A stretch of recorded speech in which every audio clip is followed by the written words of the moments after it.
Ever found yourself reacting angrily to a loved one, only to regret it moments later?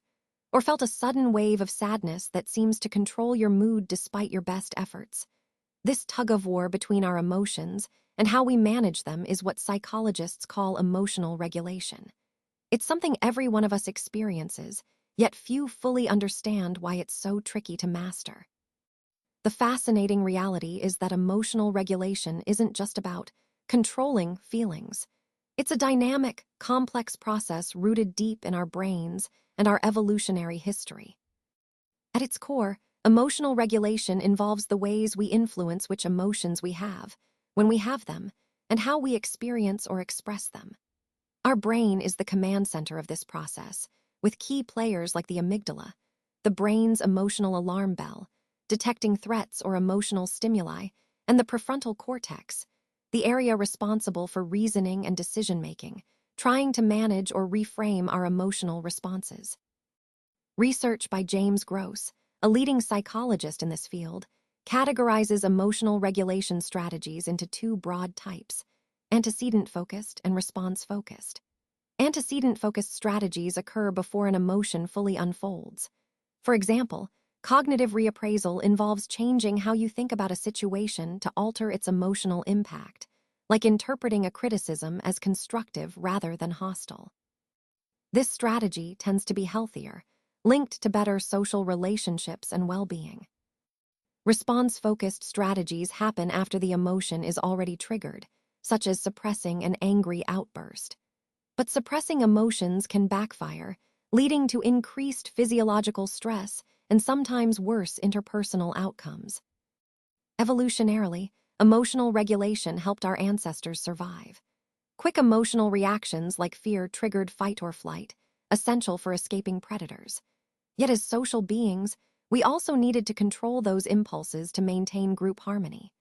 This balance shaped sophisticated brain circuits, enabling us to fine-tune emotional responses depending on context, a crucial skill in complex social environments. Real-world examples. Imagine the famous historical figure Queen Elizabeth I, ruling during turbulent times. She was known for her composed demeanor despite intense political pressure. Her ability to regulate emotions was a powerful tool. By reframing threats as challenges, she maintained calm that inspired stability.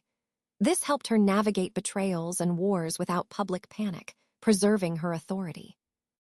In everyday relationships, emotional regulation plays a crucial role.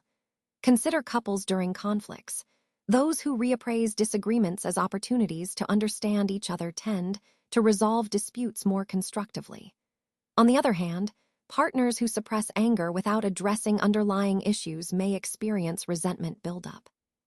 This is why you might notice that after an argument, one person wants to talk it through, while the other wants to avoid the issue entirely. Different emotional regulation strategies at work. Even in parenting, regulating emotions is vital. A parent who manages frustration effectively models healthy emotional behaviors, fostering secure attachments with their child. Conversely, poor emotional regulation can contribute to patterns of miscommunication and emotional distance. Now that you know emotional regulation is a skill deeply wired into our brains and shaped by our social evolution, how can you use this knowledge? First, recognize your patterns. Do you tend to suppress emotions or reframe them? Awareness is the first step to breaking unhelpful cycles. If you find yourself caught in repeated conflicts or emotional overwhelm, try practicing cognitive reappraisal. Actively reinterpret situations with a more positive or neutral frame. For example, if a friend cancels plans, instead of immediately feeling rejected, consider they might be overwhelmed or needing self-care. Next time you notice strong emotions bubbling up, pause and ask yourself, what's really driving this feeling? Can I view it differently? This simple mental check can empower you to respond rather than react. In relationships, sharing your emotional experiences openly and inviting your partner to do the same builds mutual understanding. Breaking patterns of suppressing feelings or escalating conflicts benefits both partners. Emotional regulation isn't about eliminating feelings. It's about managing their influence on our choices and relationships. Embracing this process not only improves personal well-being, but also deepens connections with others. So next time emotions run high, remember, you have a remarkable brain wired for regulation. Use it to turn emotional chaos into calm.